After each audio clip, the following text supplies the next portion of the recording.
Porquê é que pensadores preferem a solidão à sequela? Olá, meus amigos. Este vai ser um vídeo em continuidade com um vídeo já feito há um conjunto de semanas, chamado Porque Pensadores Preferem a Solidão. E neste vídeo vamos dar continuidade a esta ideia, mas com um foco diferente. Hoje vamos focar-nos em grupos e porque é que pensadores, porque é que pessoas com ideias, pessoas com criatividade, pessoas com engenho, preferem a solidão face a grupos, face a multidões, não apenas a outros indivíduos, mas face a grandes aglomerados de pessoas. Eu posso iniciar por vos falar de um fenómeno que eu apelidei de o miasma grupal. O que é isto do miasma grupal? Talvez alguns de vós já tenham sentido este sentimento, este mal-estar, que é aquele mal-estar de que nós padecemos depois de estarmos, por vezes, muitas horas em grupo, em contacto com muita gente, e por vezes sentimos-nos sem conseguir pensar como deve ser. Sentimos às vezes até um pouco zonzos, um pouco tontos. É aquele sentimento que nos faz sentir desgastados, até sugados emocionalmente. Eu chamo isto de miasma grupal, isto porque o miasma é uma névoa, não é? É quase uma neblina que pode não ser vista a olho nu a um primeiro olhar, mas que está lá e causa desconforto, não nos permite ver tão bem, não nos permite discernir a realidade tão bem como a poderíamos discernir se não estivéssemos, lá está, sobre esse miasma, sobre essa neblina. Portanto, eu chamo isto miasma grupal. Aquele miasma que nós sentimos após termos estado sujeitos a diálogos, a interações com grupos durante muito tempo. E isto, lá está, como vos disse, as pessoas, um indivíduo pensador, um indivíduo com ideias, um indivíduo que almeja falar de algo mais sério, de algo mais rico para a sua mente, até para a sua alma, por vezes, acaba por se sentir sugado pela energia do grupo, pela falta de vontade de trocar ideias, pelo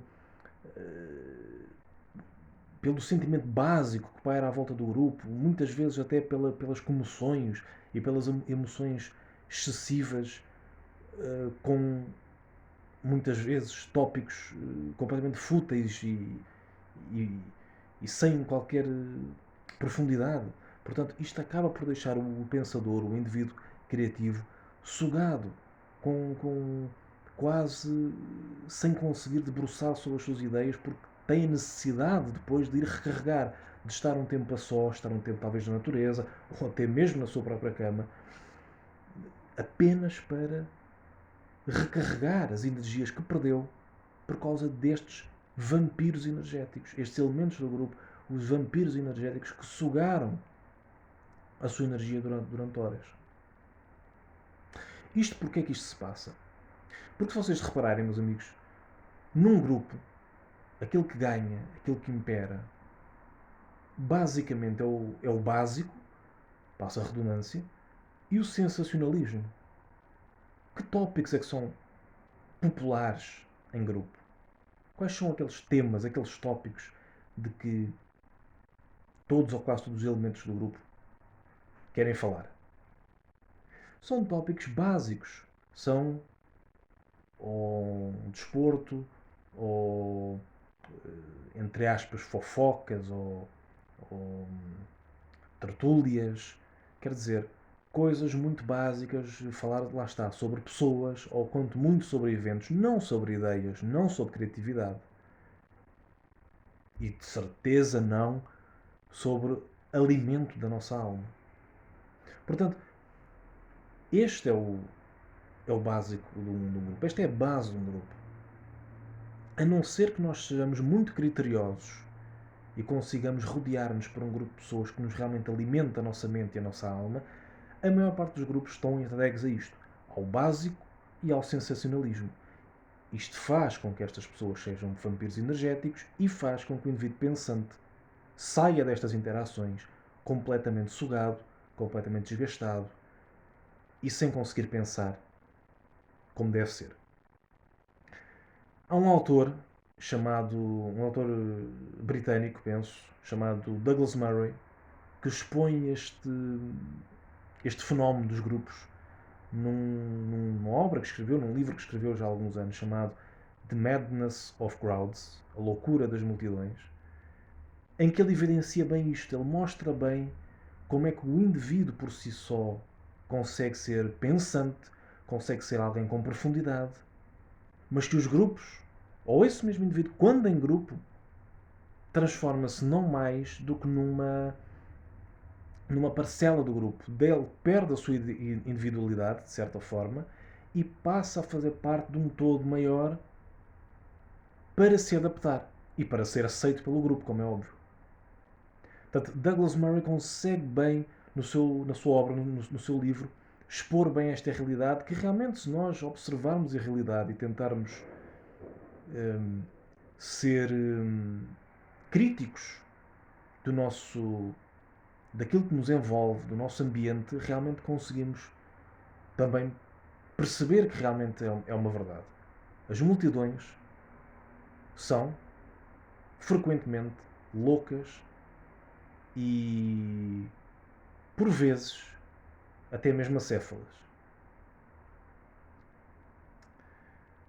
Eu posso até mesmo associar ou comparar a interação de um grupo, a interação num grupo, face à interação com o indivíduo pensante, àquilo que é um doce, uma goma, um rebuçado, qualquer coisa desse género.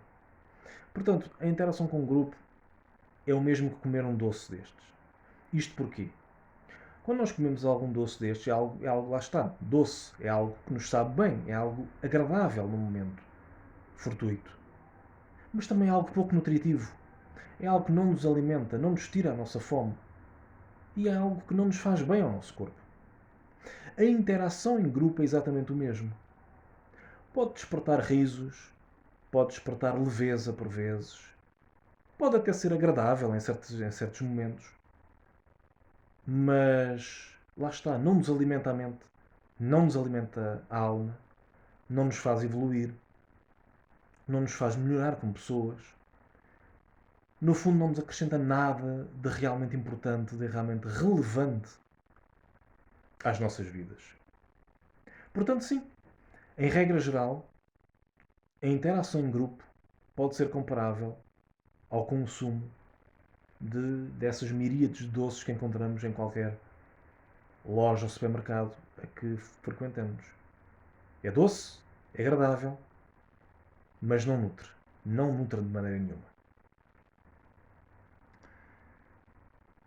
A par disto, existe um fenómeno nos grupos, que até é um fenómeno reconhecido na psicologia moderna, mas penso que não apenas na psicologia moderna, na psicologia já mais antiga também, que é o fenómeno da conformidade. Quando estamos em grupo, lá está, como disse há pouco, para nos adaptarmos, para sermos aceitos, acabamos por nos conformar àquilo que são as conversas do grupo, os interesses do grupo, aquilo que o grupo quer que se passe. Então, nesta senda, podemos dizer que um grupo tira-nos a nossa individualidade. Ao nós nos queremos adaptar, ao nós moldarmos a nossa essência de forma a sermos aceitos num grupo, o que estamos a fazer, no fundo, é recortar a nossa essência. Nós estamos a tirar bocados da nossa essência. Estamos a tirar bocados de nós para podermos encaixar no puzzle do grupo. Então estamos realmente a perder individualidade. A interação em grupo faz-nos perder a nossa essência como indivíduos, ou mesmo que não percamos a nossa essência total, isso também é raro acontecer, acabamos por perder uma parte dela, às vezes até partes interessantes de nós, mas que achamos que não serão aceitos no grupo. Mas isto vai até um pouco mais longe. Normalmente os grupos, lá está, também é um fenómeno reconhecido psicologicamente. Os grupos têm normalmente um líder. Nós estamos aqui a falar de um líder formal. Não estamos a falar que exista uma hierarquia formal no grupo. Mas estamos a falar que normalmente os grupos têm um indivíduo que chama mais a atenção ou que consegue atrair para si a atenção do grupo, que quando fala, a generalidade do grupo acaba por ter atenção ao que ele diz,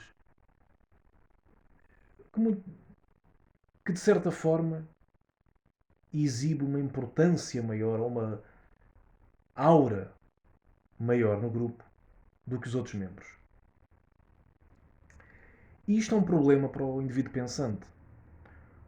Porque não só o indivíduo pensante não é reconhecido em detrimento desse líder, como esses líderes do grupo normalmente não são as pessoas mais capazes.